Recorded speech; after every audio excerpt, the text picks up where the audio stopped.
खेळ राखला.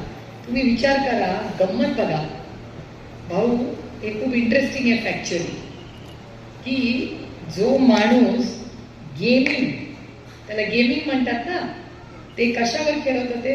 हे खेळत नव्हते, मोबाईलवर गेमिंग खेळत होते. ते गेमिंग खेळत असताना ते गेमिंगमध्ये एकटा पकडले गेले. आता त्याला आम्ही जबाबदार नाही, भाऊंना माझ्यापेक्षा जास्त अनुभव आहे. आम्ही असेंब्ली किंवा पार्लमेंटमध्ये कसे बसतो की विरोधी पक्ष एका बाजूला सगळा आणि सत्तेतले एका बाजूला. आता मागच्यानीच व्हिडिओ काढलाय, याचा अर्थ व्हिडिओ तुमच्याच विचाराच्या माणसाने काढलाय, तर आम्ही तर काय काढलं नाही समोरून, बरोबर आहे? अँगल तर बघा ना. आता मी जर इथे पत्ते खेळत बसले असते तर त्या मागच्यानीच काढलं, तुम्ही तर नाही काढलं. ते तर आमच्यावर डाफरतात. आता त्या बिचाऱ्या आमच्या रोहितलाच नोटीस पाठवली आहे, अब्रू नुकसानीचा. अरे अब्रू आम्ही नाही काढली, मागे बसणाऱ्यांनी काढली, आमचा काय संबंध? आम्ही फक्त ट्विटरवर टाकलं, बरोबर आहे की? आणि गंमत अशी झाली आहे की आतला बदल झाला. मामांना शेती खातं गेलं, त्यांना खेळ क्रीडा खातं मिळालं. तर बघा, तो कॅमेरा पाहिला माझ्या भाषा, तर मी माझ्या आधीच तुम्ही माझा मुद्दा मांडताय.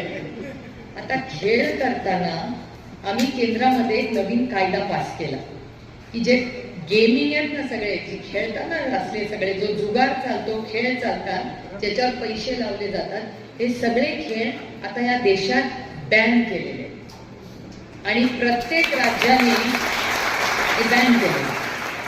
पुढची गोष्ट ऐकल्यावर तुम्ही टाळ्या नाही वाजवणार. याचं कारण असं की भाऊंना माहिती आहे, त्यांनी खूप वर्ष अनुभव केला आहे की असे जेव्हा नियम कायदे केंद्र सरकार बनवतो, तो कायदा राज्यांना जातो आणि त्याचे रूल्स जे असतात, नियम असतात छोटे मोठे, ते प्रत्येक राज्यांनी आपापले करायचे असतात. केंद्र सरकार एक सांगाडा करून पाठवतो आणि तुम्ही नियम करायचे असतो. आता महाराष्ट्रात ते आलं. आता महाराष्ट्रात क्रीडा मंत्री कोण? आता त्याचा बॅनिंगचा नियम कोण करणार?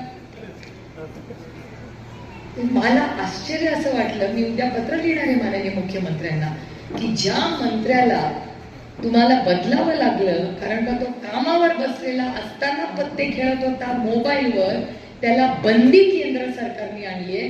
त्याच बंदीवर नियम कायदे बनवायला तोच मंत्री तुम्ही बसवला, याचा केसाच भाग.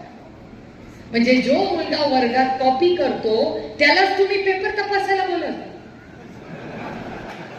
आता हद कर दी भाई इस सरकारने, हद कर. म्हणजे कहर आहे. आता टीका खाता सिक्सर वाला बॉल आहे की नाही?